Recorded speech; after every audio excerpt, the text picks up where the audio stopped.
Did you know that in Switzerland it's illegal to own only one guinea pig?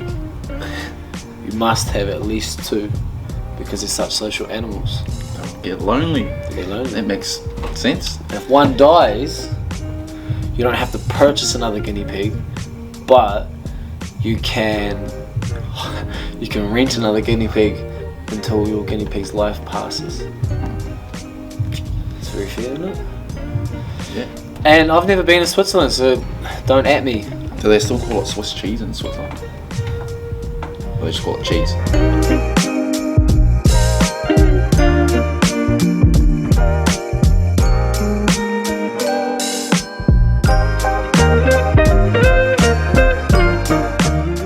Hey, it's been a while. We've been busy. We've been all over the show. We've been doing a few different things. There's been many different things in the pipelines, and we're kind of getting back to our normality here in New Zealand. Vaccinations and green light systems, or traffic systems rather, have just come into effect, and we just kind of got our grip on things now, and we're trying to find our somewhat normal and what that looks like at least before Christmas. And today's conversation is going to be a quick reflash of the season. Real briefly, we'll talk a little bit more about the CrossFit Games and some of the things that were involved with the CrossFit Games, getting there, what it was like being there, acclimation, the competing itself, but then probably more excitingly, looking to the season ahead. Yes, indeed. And like I say, it's been some time since we've sat down and kind of gone over this season, the end of the Games. Months ago. Months. Me old me. Months. I've been here for a while. Yeah, well, you're right. Us together, yeah. Yeah, you were gone for months. Left me here. Left me here. Got a swap? No. Hey. We have roles to play. Yeah, roles to play. We have our roles to play, yeah. But yeah, 4 months on the track almost. A whole lot's going on, but yeah, we haven't really had a good sit down and have a chat about an overview of how the season was. Nah, that's a lie. We have. Well, yeah, it's a lie. It's a complete lie. It's because there's so many things that happen. Yeah. We often miss special moments within our gym and community because we're littered with them, and like that's such a special thing that we get on a daily basis. There's so many things that happen daily. There's so many moments. It's really hard to stop and capture them all, or give them enough credit that they deserve, because as soon as one's done, you're seeing something else. Yeah, all the time. And you're planning for something else. So this is way off scope already, but you got to learn to stay present, appreciate what you've got, enjoy the moment whilst the finger's on the pulse for what's to come. Yeah, and while you're still like learning from the things that have gone on too, and that all come into place. Funny that you say like there's always things going on at the time. I remember must have been last week or maybe the week before, you happened to come to class. I was coaching class at the time. Workout had just started, and it started with toaster bar. So many toaster bar, and it was a full class. So there were 25 people in the room, and I came over to you just after the workout started, because I said, look, everyone was up on the brick. Every single person was doing toaster bar, and it was one of those moments. It was like, this is one of them. And I said, goosebumps all over just from seeing the room like that. No one on the ground. Every single person up on the rig, toaster bar. Of course. Yeah, like don't underestimate the power of that statement alone, because to get every single person to be able to do, the appropriate number of toaster bar, there's no hanging knee raises, there's no ab mat sit-ups. Like for those that are new to the sport, or you're at the earlier stages of your CrossFit journey, you know how hard that is. And we pride ourselves just as much as getting the top athletes to the final holy grail position, but we pride ourselves even more on having those moments within our gym and our community of having every single person being able to be competent at most movements. Yeah, and it was one of those times that just showcased exactly that, because it wasn't a bomb squad session, it wasn't a special games session leading up to the CrossFit Games. It was 5 o'clock class on a Thursday, just the random assortment of people who'd signed into the class that day. There we go. Good job. Great job to the coaches down there. Well done. Yeah. Hey, we'll raffle off some numbers from earlier on in the CrossFit season, just to kind of recap there. We don't want to harp on too much about what happened, but it's a nice little segue into where we landed with the CrossFit Games. to begin the CrossFit Games, I mean, you got to start back at the CrossFit Open, where we had one of the top 3 most registrations for any gym in the world. So again, we would have touched on this before. You know, we're just really lucky to have a community that is willing to put themselves out there as such a large percentage of our members to actually give it a go. And a lot of the driver of that is actually having members within our community drive that and amongst each other. And so it's just a big participation thing where we actually work as hard as we can as well. From there, we had 49 athletes qualified to the quarterfinals, so about 25% of our registered members, which is a large chunk, you know, it's 1 in every 4, actually qualified to that next process. And then we had 4 teams at Torian out of 20 teams, 1 individual, plus then from the training systems perspective, we had an extra team and 4 more individuals, so we had quite a large chunk of the field. And then from there, we had 1 games team qualify from the gym, 1 masters athlete from the gym, and then 1 open athlete on our program as well. Yeah, and that's spans all those months from the open right through. Every step kind of over-representing like a single gym at every stage of it, from the open with that many sign-ups, quarterfinals. Like that weekend it was hectic with that many people doing the indies, and then the 4 teams doing the quarterfinals again. And then 20% of teams at semi-finals at Torian. Yeah. You just took me back to the quarterfinals weekend individuals, where we spent every day here, like dusk till dawn, you and I. And there were so many people that we had to run heats all weekend, just like a competition. So for one, people aren't in the gym all day and all night, and they're waiting their turn, and there's no structure to it, and it's kind of like, hey, jump out there. But you know, 2, we tried to manage all their stresses for them. The logistics of one of the workouts in particular, being the GHD rope climb one, meant that we could only have 4 people go at one time. So you had, and it was a 20-minute workout. You're looking at, do the math real quick, 50 people, 20 minutes. How many hours? Too many. There you go. Too many minutes for one workout, and this not even considering a repeat. I mean, given the time frames you have to put the scores in, there's no repeating 180 GHDs within 24 hours. But yeah, that you kind of just took me there. And now that we're talking about the end of the CrossFit season and what happened this year, that whole process started this time last year, right? It did indeed. Yeah. What happened? Kind of what we saw prior happened. Because we had said to each other, we're probably going to have, if they're going to take 10% of athletes, we're going to probably have this many qualify for the next stage, which will mean that we'll probably have this many teams or thereabouts. And I think we're within 5% of the number said. I think we might have said we'll have maybe 55 athletes, and we had 50 qualify, 1 couldn't do it. Yeah, and I think we had like, oh man, maybe up to a dozen that were in that next 1%. Yeah, so close. And like the 11%. So close. Yeah. So we were thereabouts, but this session started this time last year at your house with the whiteboard. Hey, I've got to come over. There's something in my head. Yeah. And then it just started, and it was 6 hours. Bang, bang, bang, bang, bang, and that led us to this moment. I forgot we did that. That was day 1. That was day 1. December. All the names written out on the board, transferring them from here to here to here to here. Was trying to see how they would line and where they would fall, and the whole scheme of things. And then, the process, the teams, putting the teams together, how things going to play out from that. Different ways we could kind of jig it. So some teams might be preferred to get through, or like help from other athletes who have some specialties. Yeah, you're right. What a process. Well, compatibility. Yeah.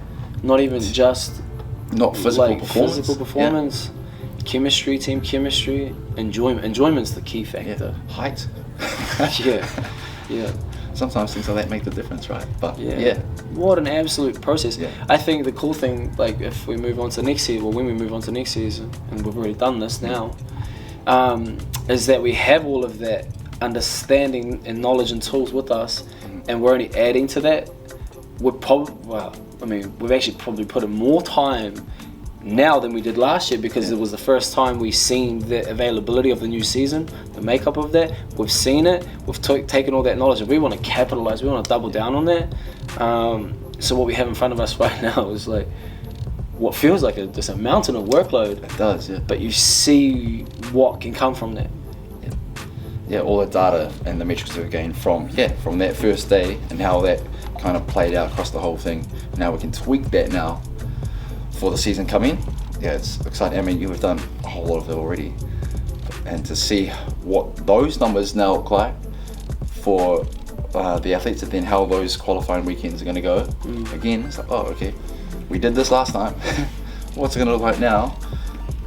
We're going to have another week of no sleep at quarterfinals. Yeah. Every open, quarterfinals, semi-finals, games. Yeah.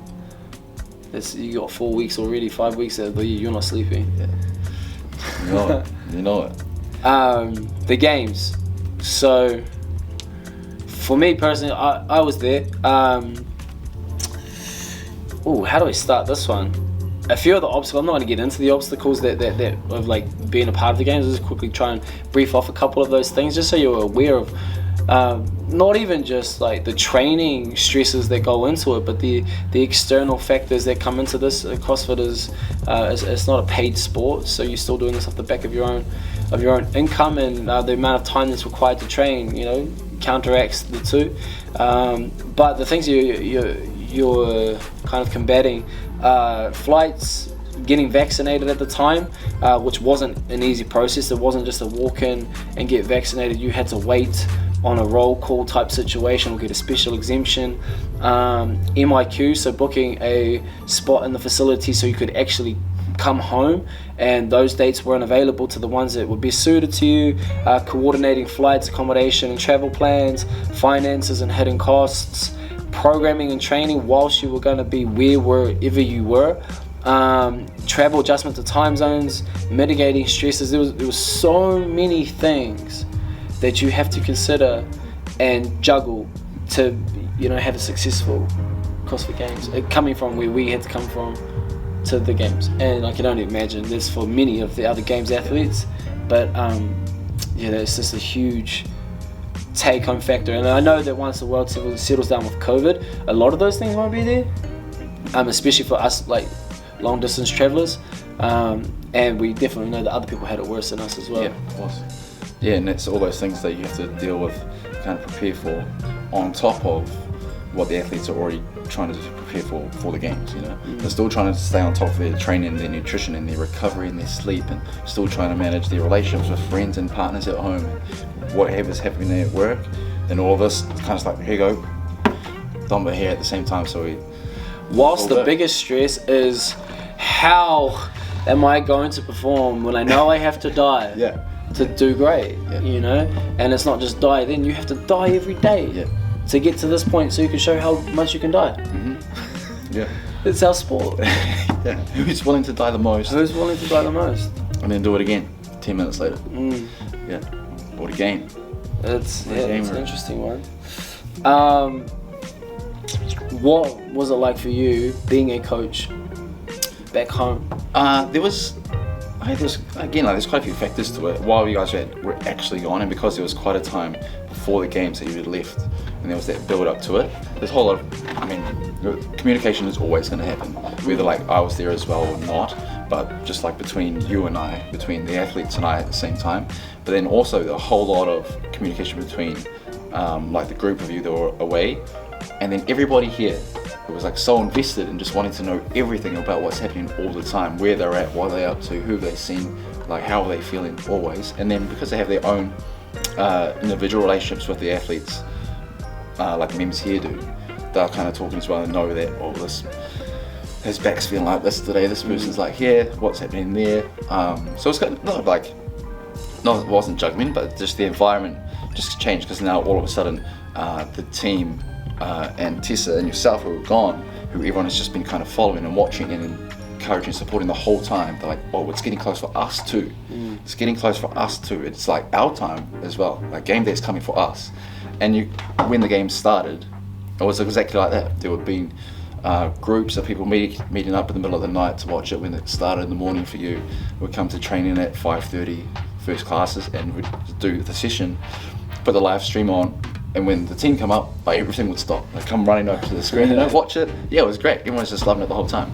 But Yeah, well, in terms of like me as the coaching role with the athletes, it was just like the check-ins, the calls 5 minutes before the event, like, what do we do? Yeah. This is what's happening here, what's going to happen now? Commie's over here, well, what's happening right now here? So and it was just the biggest part of it, and the thing that I enjoyed was just like the trust. So like, yeah, at one point Tessa called me just minutes before her event, the swim event, because it was the weed and, you know, worries about that sort of thing. She was just there on her, she called and just like, oh yeah, we'll do this. What's happening here? We'll just do this. And even if it was, we'd talk about, I talked to some of the others about nothing to do with the competition at all, but it was just that kind of the trust and just like, we'll just calm. We already know what we're going to do. We've done everything right, or what we think is right for the build-up. Just like trust that you've done the work. Now we'll just go out there and do it now. Yeah, good times. Can't wait to Yeah, that's cool. do it all again. That's cool, man. That like you know, makes me want to help kind of acknowledge that I was away with the athletes, but you know, I've also got in the back of my mind is how can I keep everyone that's been included in facilitating the group of athletes to the competition, how can I keep them included and feel a part of it still, at least as much as possible without even being there, whilst staying present and trying to do what we can. We often talk about keeping the main thing, and that's just getting the best possible result, and no matter what we have to do to get that, you know, we're willing to prepare to sacrifice to make that happen. I think, and I know we've spoke about it, but probably the world doesn't know this yet, is, you know, as a New Zealand team, so we'll talk about our team first and foremost, is we got the best finish position that a New Zealand team has ever got before, and also a Pacific team for that matter. But, you know, sixth in the world, it actually felt bittersweet. And it felt bittersweet, not to discredit anyone else's work, but we know the work that we put in to get there, and it wasn't like we needed to go home and we needed to do 100 more kilometers on the rower, or we needed to do 1,000 more back squat reps, or X amount of pull-ups. It wasn't that at all. It just came down to execution and a couple of unforeseen things, and that's the game. I mean, everyone else would have had their troubles and you know, their sections where they could have improved on what they would have liked to have done, but even at times in the weekend we were sitting in second, and we know that we had the ability to come home as a podium place team. So I mean, you're still within Kui a little bit, but it was just a little bit bittersweet because we knew that we were able to be there amongst the best of them, and if not be crowned, you know, fittest on earth as an affiliate, which would have been, you know, the greatest outcome of all. It wasn't to be, but it just lights the fire to go back and do it again. You know, we were under health. Don't get me wrong, we've done everything that we could to get back to health, and first of all, Clint was phenomenal. We didn't even train in our last training session before we left, and he was bedridden for pretty much the first week that we got there, and still turn up on game day, and he was one of the highest performing males, in my opinion, out of all males across teams throughout the weekend. Laura, our individual, she got sick day one, and that was just like, what a battler. She battled through right to the end of her journey in the game. She made it past the first cut and into the second cut, you know. And then it's funny that if you where the workouts are predicated in terms of where they cut people, if you rearrange workouts and put them in different order, don't even change the workouts, you're going to have a different field of athletes that are there at the end. But you're always going to find the fittest. The fittest with the cream will rise to the top. But again, there's some sort of external factors that we couldn't really control. But yeah, the games happen, and now we're home. Yeah, and now we take that, process it all, lay it out, and then kind of rejig and rejuggle to see how we're going to go for the next one, which isn't too far away. No. Season's starting pretty soon. No. Yeah. I think the biggest learning from the games, you know, just to use an analogy, is if you've ever played a video game and you've got to kind of like the level 10 final boss, and you had to see it for the first time and play against it, and you lose, and you learned the habits, you learned the understanding, the patterns, that the next time you play the boss, you actually defeat the boss and you win the game. And that's kind of where we feel like we are with what we've seen from the CrossFit Games. Everyone's human, Everyone can only put in X amount of reps. It's still only a max recoverable volume. I don't care who you are, where you're from. And we believe that we have enough of those things to do well at that stage, and at least we're going to continue to talk about that or believe in that until we get there. Yeah, absolutely. And like, no doubt there are other coaches and minds around the world who can look at it in a similar way to us, or a far different way, and come out with some sort of plan. For the way we look at it and the way things planned out, even the test that we did before our athletes went, they're like on the money, and they're just we've got more to add to that.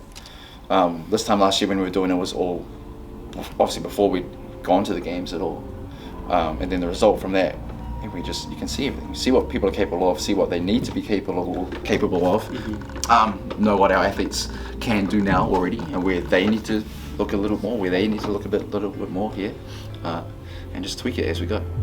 It's exciting. And if you add the environment to all of that, you have this special environment where everyone is training so hard to only progress and get better. They all grow like this, like exponential gains. It's phenomenal what's happening here at the moment. You know, we've got a new stable of athletes that are coming through, and basically we just can't wait to showcase that on the floor. Next season, where do you want to start? Well, next season we're starting with, we've outlined right till the CrossFit Games, which is end of August. We're closer to that now than we are away from it down here in front of us. So I mean that's a pretty big mind map. There is room for a few alterations along the way. We have 7 blocks designed for training, and we're currently in, next week will be the 3rd block of 7. So to think that you're already in 3 out of 7, you're getting pretty close to the start line. But they go across the whole CrossFit season, and what does that even? Where do we even start on the CrossFit? When does that even start, and what happens? If we just take it from the Open, if we say that the Open is when the CrossFit season starts, which essentially, because there will be other local comps and whatnot going on throughout the years, but CrossFit, the CrossFit Open starts, they'll have the most competitors in there out of any competition they have worldwide, anywhere else, and that's where all our athletes, doesn't matter where they sit, if we were to kind of give them a hierarchy, they'll all put their names forward for that first, to see where they come out on the other end, and it's the end of February, 24th of February, for 3 weeks again. I like the format. Yes, I like the format. 3 weeks is a good length of time. Yeah. So with the workouts longer than that, when it was longer than that, you were good for 3 weeks, right? Yeah. You were excited for 3 weeks. You wanted to be there for 3 weeks, and after that it was dragged. They probably lost 20% of the field in the last 2 weeks. Yeah. I mean, this is why they would have changed it. CrossFit's seen the data, they know. Yeah. But then you also add in that quarterfinal step, and this is a good little segue for that one, is you've now added another step. So top 10% of athletes go through to the quarterfinals. It's actually quite an achievement for some CrossFitters. I mean, if you're at the CrossFit Games, you're probably not too worried about making quarterfinals, but you have to go through there to go to the CrossFit Games. But for some people, this is going to be the pinnacle of where they get to in their career, and we should celebrate those moments. And look, I probably took that a little bit for granted, like myself, because I mean, last year was the first time we seen it. But then when you realize how many people were celebrating that across the globe of actually making the quarterfinals, I think just here we got so used to it because there was so many of them and we projected it. But absolutely, it's a great achievement. You should be proud of yourself for getting to that stage first and foremost. And it means you're only like this far off of making it to the next stage. So a little bit more work to be done, and you can definitely go further. Yeah. And then the same thing. So many athletes will get to those quarterfinals. Those who then progress through to the semi-finals, like it's a next step in it. And the athletes who make it there, there's a considerable difference between those and the majority of those who make it to the quarterfinals, right? Top 10%, there's still a small sliver of all those athletes who register for the Open, but then to go from there to the semi-finals, it's far more difficult. Yeah, far more difficult. Far more difficult. Yeah, of course. Understand your test. So the fact that we're talking about it's far more difficult to go from quarterfinals to semi-finals is now you have the 3 weeks of the Open, and then your weekend worth of workouts for the quarterfinals, which is a higher complexity. And that in itself is far more difficult, right? Rather than having 3 weeks and having these workouts span across this, now you've got 5-6 workouts within this condensed time period. Yeah. Which it's like a competition. Yeah, which on its own, regardless of the test, that's difficult right there, right? Yeah, of course.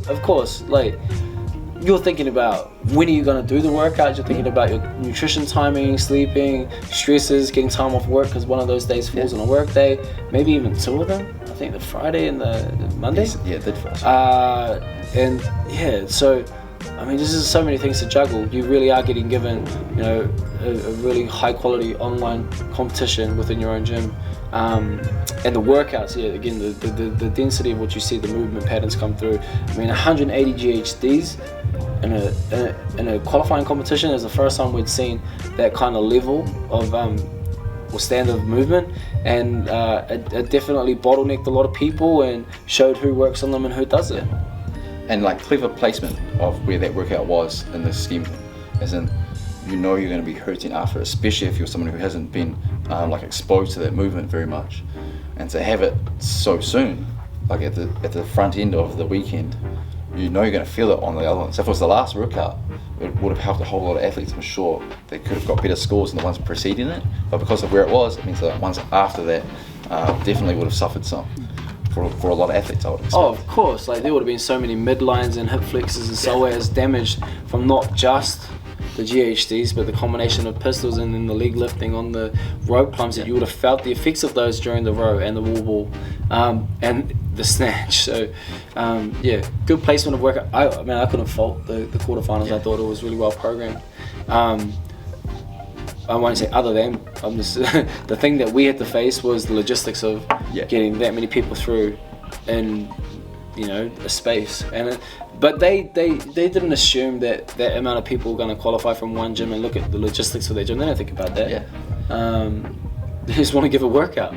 They're probably thinking about, well, how many foot spaces is one gym and how can we make that workout happen, and for a garage gym as well. So they don't care.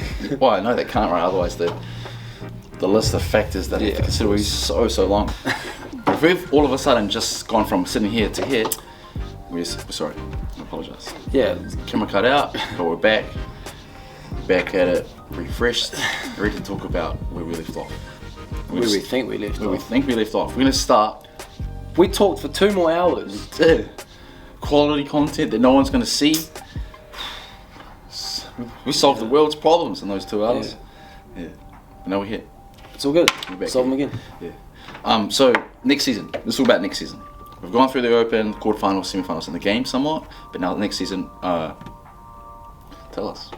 Wow. It's currently December. We've got our sights on end of August next year, or beginning of August is the CrossFit Games. So our timeline has started a couple months ago, a few months ago, since the CrossFit Games finished until next year. We have our block designs of what we're trying to give out for our training and where our tests are along those years, across the calendar year, and where we want athletes to be by which certain points, and not just like, hey, you need to be this good by here, but you're only like this good.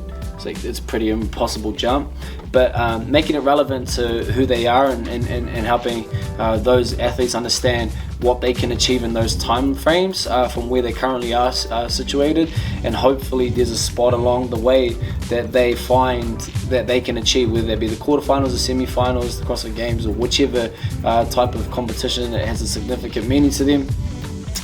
Hopefully that along the way our blocks will help them get to that.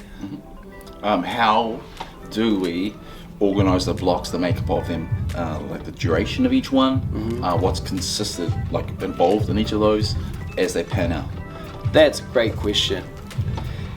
So that's tricky. Like, that is really, really tricky. You have to... Proprietary information that we're not willing to give out. Wow. We give our overview. Yeah, I'll try to give this like a little small thumbnail version of it.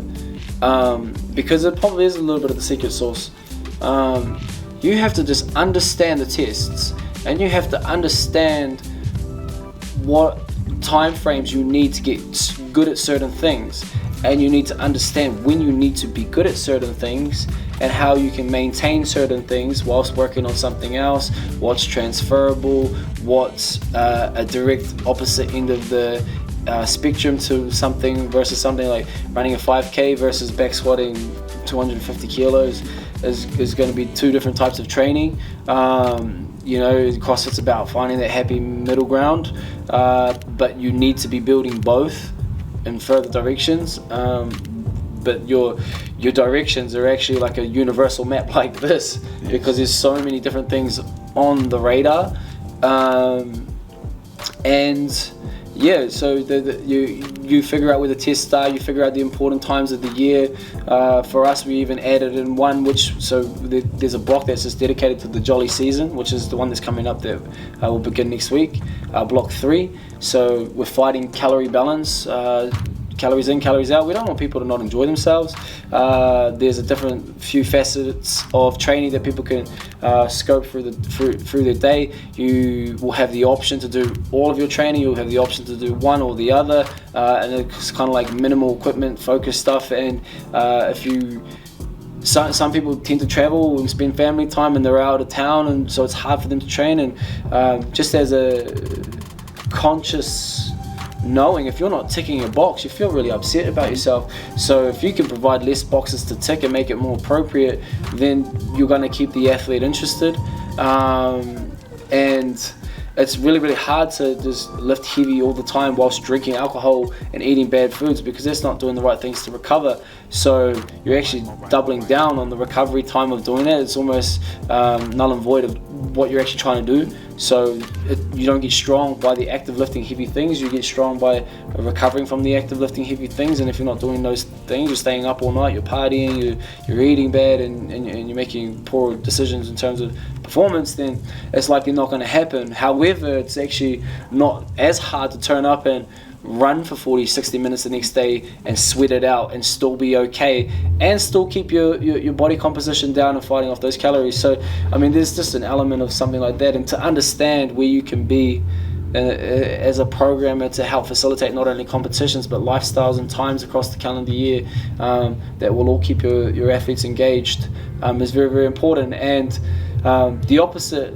end of the spectrum, because there's always an opposite end of the spectrum, is that hey, someone else has a 2 to 4 week time off work, and they actually find that their holiday and happy place is staying in the gym and doing 4 or 5 hours worth of training a day. So that's why the whole program isn't just predicated on a calorie balance and fighting off or just running the whole time. So that's just a small example of how things can kind of, and that just goes to show like the depth of thought that goes into like this 4 to 6 week period, especially in New Zealand, where it's like we have these weeks before Christmas, the week of Christmas and New Year's, and a couple after, where it's like it's all on, everything's on, and often it's either we won't tick any boxes because it's too hard to do so I'm just gonna like lapse the whole time or do very minimal of it. So this way it's just like the people who undertake whatever pathway they kind of go down over that time are still like in it and feel like they're still in it, and it's not just been thrown to the side for the whole time, and when they come back they feel like they need to start again. Yeah, because by the time you come back you should be starting 4 out of 7, not 1 out of 7. You know, it doesn't work like that. And you've got certain different time frames.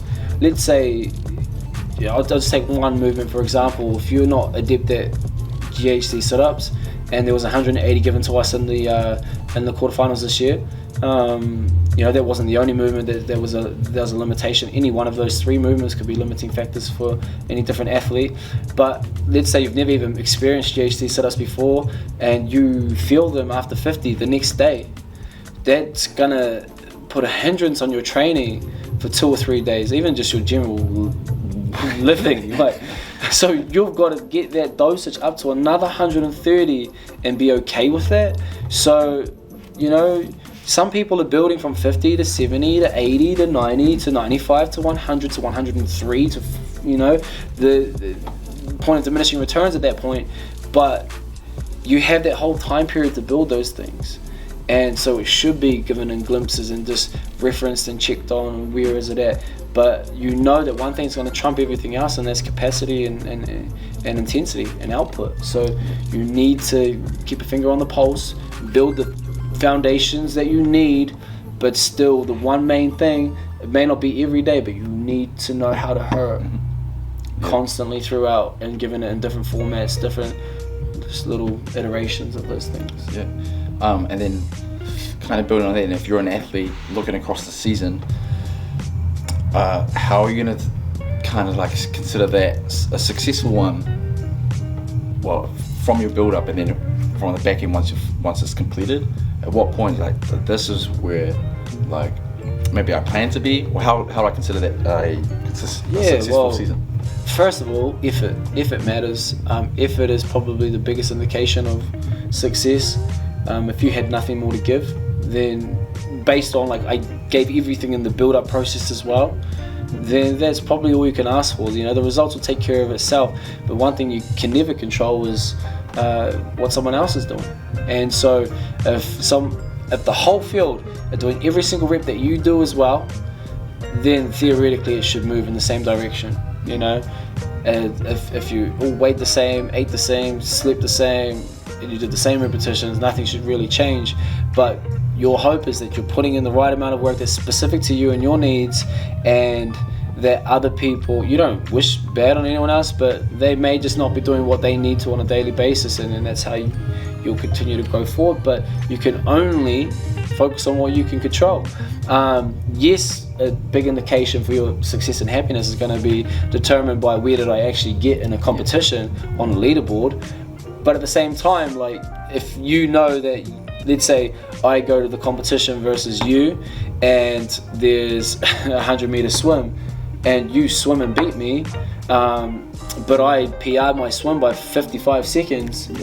Should I not be happy? Yeah, absolutely. You know, I can't control your ability to do that. The same way you can have a goal of ending up somewhere on the leaderboard, this number or this percentage of in my country.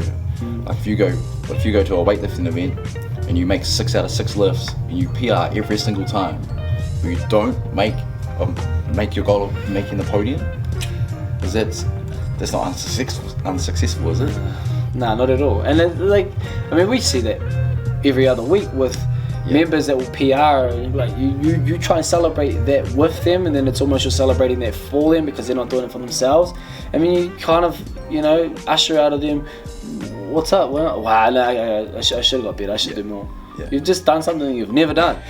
What is this expectation? Yeah. What is this hope? But we get it. It's human nature. Human nature always wants more. Everyone that's fighting off for their first males 100 kilo snatch, females might be 100 kilo back squat, something that's relevant.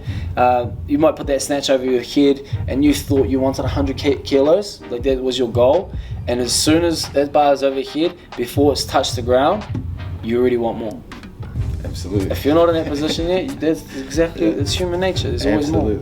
Never satisfied. So yeah, you got to find your level of content. You have to, and for me, I think the measurement should be effort. I wholeheartedly agree. Yeah. What are our plans, man? What are we going to do for the people? For the people? For the people in the future. What are we going to do? What's 614 going to do? Well, broadly, we're going to continue to provide this positive and nurturing environment that we have for everybody, athletes, members alike, coaches, families, the whole community there. Still give the information and the education, as well as the physical prowess that we can give them as best as we're able, as best as we can, and then just continue to grow and nurture this community environment that we have always, and that's probably the number one, the community. So always number one. Yeah, always number one. Yeah, we're here for a long time. We're going to be a long time. Long time. Long time. Hey, did you know what the shoe size is of the Lady of Liberty? Like the Statue of Liberty? Yeah. No. She wears sandals, right? She wears sandals. Lies, boy. Don't your camera cut out? She has the same size shoe as Shaq. 894. 79. 879. That was really close. You did good. It was like 3 hours ago. Yeah. So. Yeah, that's it.